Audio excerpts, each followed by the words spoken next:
Hey guys, we're back. Today I have something very special for you guys. In my last video, I teased that all of my content was moving over to confidence-based content.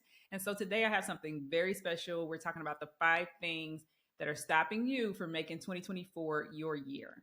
This video is for anyone who wants to make 2024 their year. You want to have your best year ever in terms of your career and your money. That might mean finding career fulfillment, landing that new job you've been looking for, trying to get a promotion, trying to earn more money, taking steps so that you can invest that money and have that money start to work for you. All of those are ways that you can make 2020 your best year ever in terms of your career and your money. So I'm gonna get right on into the 5 things that may be stopping you from making this your best year ever. And we're going to chit chat about each thing. I'm going to give you a real life example, and then I'm going to give you an action that you can take to eliminate one of these things if you are in fact dealing with them. So those 5 things are procrastination, reluctance to speak up, reluctance to network, acceptance of stagnation, and fear of negotiation. Those are the 5 things that are really holding you back. So let's talk about the first one, procrastination. It's still early in the year, and in January, everyone is being super reflective. You're thinking about how you would change things from last year, what your goals are, what you want to do. And for a lot of people, it stops right there because now that it's February, it's really time to get into gear and put some things in motion, right? You can make up it doesn't matter how grand your plan is if you're not actually willing to take the steps to do something about it. So I read in a book recently, what's the real tea behind procrastination? Because most people think that you're procrastinating because you don't really want to do the work. You don't really want, the end result. That is something about your desire, but that's not what procrastination is about at all. Procrastination is actually driven by your fear of the emotion that's going to come from doing said thing. So, real life example for me, when I was coming out of undergrad, I started taking the GMAT because I wanted to go get my MBA right away. Major fail, right? I did not do well on the test, and that really made me delay my whole goal of going to get an MBA right away. Fast forward to 10 years later. I still want to get this MBA, but I still do not want to take the GMAT. And that was, the fear of feeling what I felt the first time. And the first time I studied, I took the exam, I didn't do well. That left me feeling like I wasn't good enough. And so when you know how something's going to make you feel and it's a negative emotion or a negative feeling, you don't want to jump into that, voluntarily. So I really delayed my goals of getting the MBA simply because I didn't want to feel that emotion again. So here's what you can do to eliminate the fear of emotion, which turns into procrastination. I'm gonna give you some stuff that you can do right now today. I want you to think of something that you've been putting off.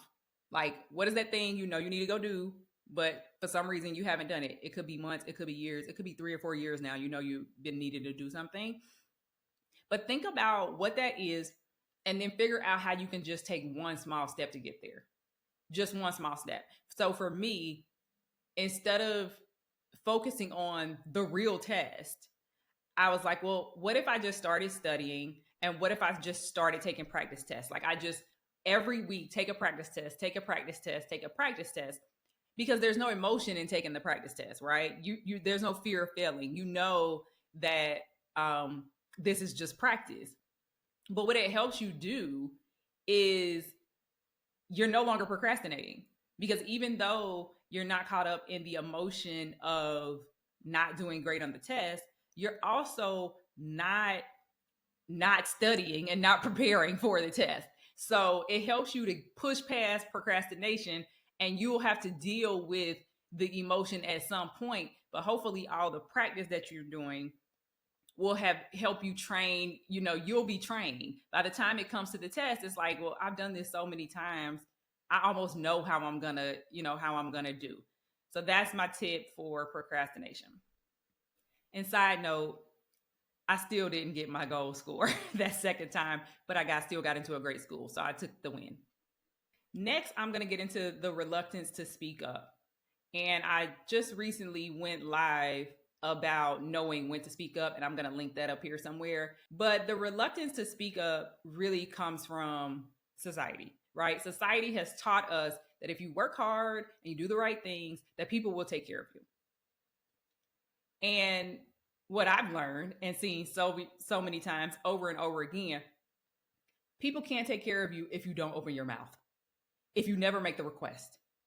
Because people have their own lives, they have their own things that they're dealing with. So if you're expecting someone to look at your situation, take it upon themselves to help you and guide you in the, and help you in achieving your goal, you might be waiting quite a while. For me, a few employers ago, I should say, I was an engineering manager, and I realized that some of the people on my staff were actually making more than me. It's clearly not right. It's not that it was a problem because I was the person's manager. It was a problem because of the scope of our work. If you're an individual contributor and you're focused on your work, and I'm a manager and I'm focused on the work of 5 or 6 other people, the value of what we're adding to the company, my value should be greater.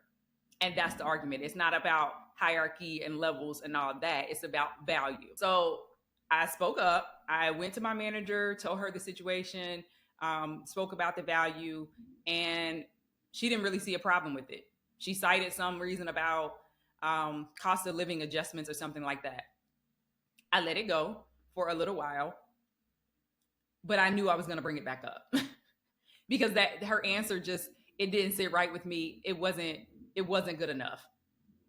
So fast forward 3 months later, she's no longer my manager. And so I practiced the habit of speaking up. I brought it up again. I mentioned it to my new manager to see if they had a different perspective. And lo and behold, he did. He took the same stance that I did, the same perspective that, we're talking about value creation here. And if I want my leaders to continue, going above and beyond for me, you can't do things like pay them less than their staff. He corrected the issue right away. And so the lesson that taught me was my inability to speak up for myself. It would have cost me over $30,000 that year. So here's what you can do if you are exhibiting signs that you are reluctant to speak up. I want you to think of 3 things in your career or in your work that just don't feel right to you. And I want you to share that perspective with someone who could possibly help you resolve the situation. Don't go into it expecting them to resolve the issue, but you're practicing speaking up and sharing your perspective when things just don't feel right, when your gut is telling you that something needs to change here. I want you to get in the habit of voicing that and saying it out loud. The next reason is the reluctance to network. And I'm an introvert, so I know how scary it can be to talk to people that you don't know.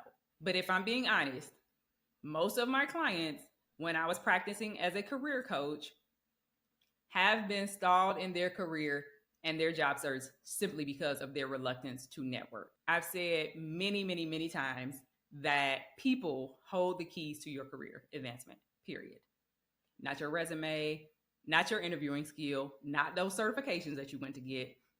None of those things are actually that hold the keys to where you want to go. And I've shared before that I've never applied for a job online.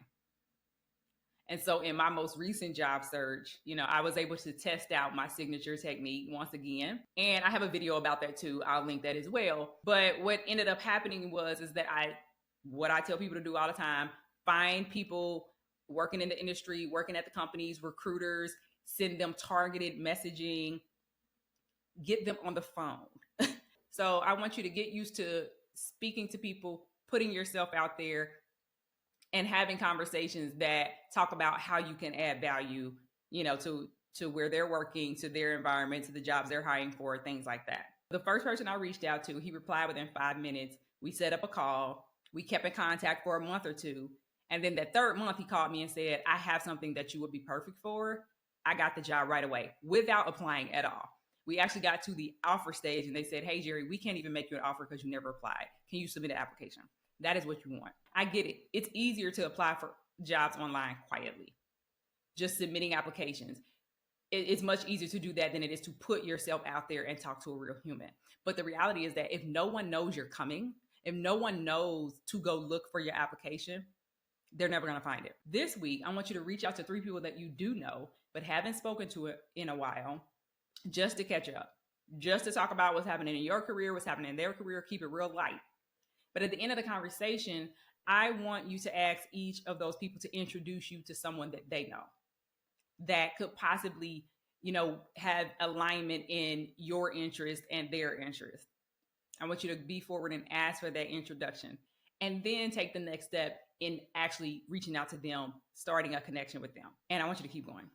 I want you to keep going and keep going. This gets you in the habit of building connections with people that you don't know and striking up conversation, finding alignment in what they're working on, what you're working on, and figuring out how you guys can collaborate on things. Our fourth thing is your acceptance of stagnation. And so basically, that's you saying, I don't want to do the work to change my situation because things are okay. It's actually not that bad.